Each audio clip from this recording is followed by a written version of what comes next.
Hey YouTubers, I'm here today to review Fever by Lauren DiStefano. This is the second book in the Chemical Garden trilogy. If you have not read the first book but you plan on it, I would say click out of this video right now. I always keep spoilers to a minimum for the book that I am reviewing, so I won't give much away about Fever, but if you haven't read Wither, I am going to be talking about that in the first book.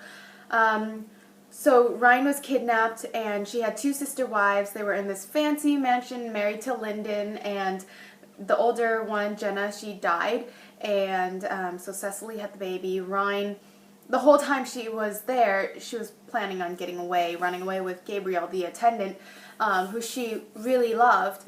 So by the end, they were able to make their escape.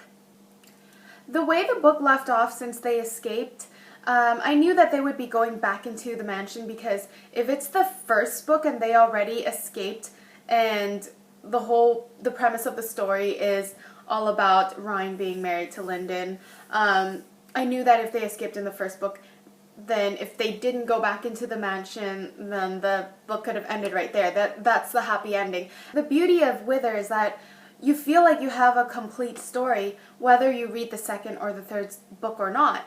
You still have your beginning, your rising action, climax, ending, and you know there is that happy element toward the end where they earn their freedom together. But you know, you just kind of get sucked right back into it in the second book. I must say though that I really I wasn't sure how I felt about the first book, because the writing style was good. It was good enough that it kept me entertained and I wanted to continue reading it.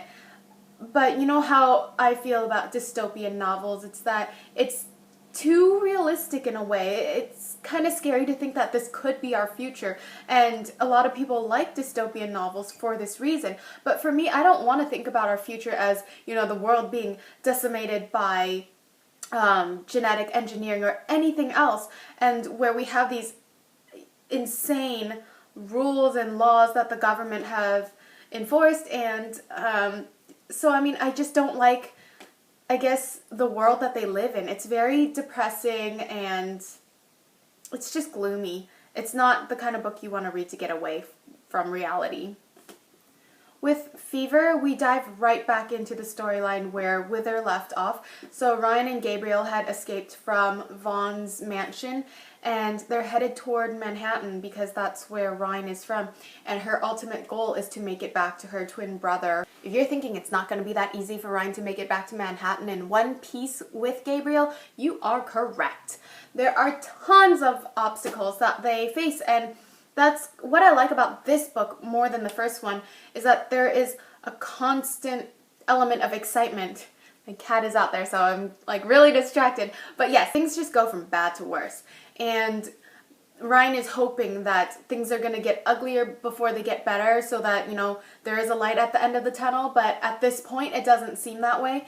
And so they end up in the Scarlet District, where girls are sold into prostitution, and they're wearing like these skimpy little outfits, and they're messing around with men. And the nasty thing is, none of them have nice teeth. They describe them as like a mouth full of rotting brown teeth, or like, I think some of them don't even have all their front teeth or something. And Ryan is the only one in this area who has a full set of teeth, and it's nice, and so guys just want her more. And this lady that's in charge, she seems like she has good intentions and bad. You just kind of can't read her. And I thought that was a little bit frustrating because I couldn't figure this character out.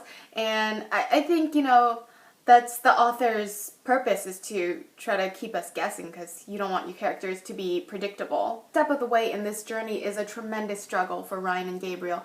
From the moment they arrive at the Scarlet District, they are beaten, and you know, Gabriel gets sick first, and he's hallucinating because of the drugs that they put him on, and he's got a fever and just vomiting everywhere, and you know, Ryan isn't doing any better, and she's put on drugs and things like that too, and basically just having to satisfy some men who are paying for that. This goes to show that her life as Lyndon's wife was not the worst thing that could happen to her. At that point, you know, she wanted to get away just so she could be with her brother again. And now she's in this place where she's pretty much sold into prostitution, and she's putting on shows for these men, and she's got no freedom anyway, except now she's got no luxury either. That's not bad enough. Just because she escaped from the mansion does not mean she's escaped from Vaughn's grasp. So yes, he finds her, and I'm not going to say how, but he does. Eventually they do make it back to Manhattan, which is Ryan's ultimate goal. She wanted to find her brother. Their old house was in Manhattan, and let's just say when they get back there, things are not as she expected, and there was some foreshadowing going on. There are moments in the story where you kind of see that, you know, when she does make it back, things are going to be, well, not quite as she had hoped that for them to be. Surprise! Vaughn finds Ryan. Were you surprised? No, I wasn't. Actually, when I was reading this part, I was just wondering why Ryan just stood there. She didn't do anything to try to get away, but, you know, as you read on, you understand why she did what she did. And she went back with Vaughn to the mansion. I don't want to say what happens to her once she gets back to the mansion, but let's just say that things are even worse than before. So she's not back at square one, she's at square -1.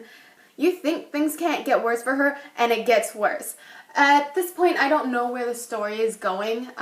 The characters have really surprised me. They have changed a lot. Some characters I've grown to love more. Some characters, like Lyndon, I don't like him so far. I started off really liking Lyndon's character. He's so vulnerable and just so caring. You know, and his core personality is still the same, but he's just kind of stupid. And, I mean, while it's understandable, still, he's just kind of stupid. Well, I quite enjoyed this book, and I do recommend it to anyone who enjoys dystopian novels, or if you're just looking for a nice, creative, fun read. It was good. You know, as I said before about Wither, this is actually my favorite dystopian novel that I've read, or series. It's very nice. It has some elements of science fiction and fantasy in there, so it's good. It's not just all depressing. There's action, and I was hoping for a little bit more humor, but there's action. This book, let me know your thoughts on it. How did you feel about it? Did you like it? Did you dislike it?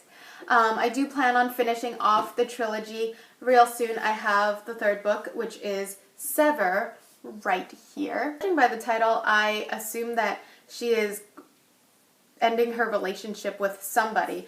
It could be her brother, it could be Lyndon, it could be Gabriel, who knows, but, you know, a bond is going to be severed, and I'm actually excited to read this. I want to see where this goes, because, like, with Wither, if you never read another one of these books again, you still get that closure, but this one is a cliffhanger, sort of, so I do want to see where it goes, and I'm glad I don't have to wait a year for it to come out to find out, because that's what drives me crazy about series and trilogies.